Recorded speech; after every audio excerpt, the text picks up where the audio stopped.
জন্য দোয়া করবেন, উনি যেন আরো বেশি বেশি ত্রাণ সামগ্রী আমাদের বিতরণ করতে পারেন। ওনার সাথে কথা হয়েছে, একটা ভালো লেগেছে এবং উনি পানি ঢোকার সাথে সাথে আমার সাথে যোগাযোগ রাখছেন, খবরাখবর দিচ্ছেন, এলাকার মানুষের অবস্থা করে যাচ্ছেন, মানে কি অবস্থা, মানুষের পানি কমতেছে কিনা বাড়তেছে সব কিছু যাচ্ছেন এবং বলতেছেন মানুষের পাশে আছেন এবং থাকবেন ইনশাআল্লাহ।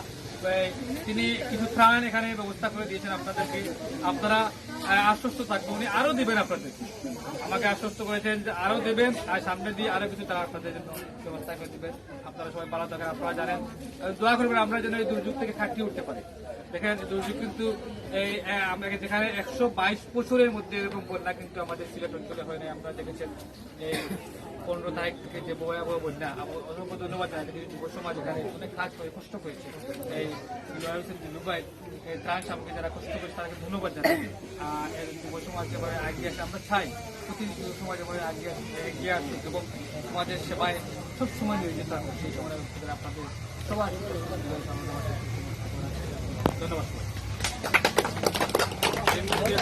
আসবেন সংক্ষিপ্ত বক্তব্য নিয়ে আসবেন 5 নং ওয়ার্ডের মেম্বার জনাব আমিনুল সালাবাই।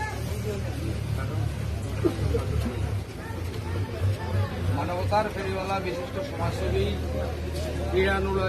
ক্রীড়ানুরাগী ও যুক্তরাজ্য প্রবাসী কামার মেদার খ্রিস্টিয়ান খান বিএফ ফাউন্ডেশন ইউকে লিমিটেডের প্রতিষ্ঠাতা চেয়ারম্যান জনাব দিলওয়ার হোসেন ভাই এর পক্ষ থেকে আজকে সুফি স্পোর্টিং ক্লাবের তত্ত্বাবধানে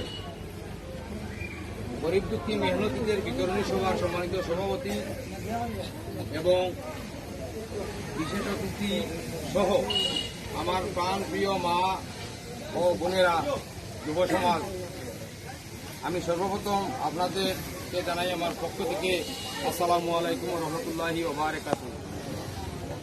আমি আজ আনন্দে আত্মহারা এই জন্য যে আজকে আমাদের একজন কান্ডারি হিসেবে আমার এলাকার ব্যক্তিত্ব, আমার এলাকার একজন দানবীর ব্যক্তি, ওনার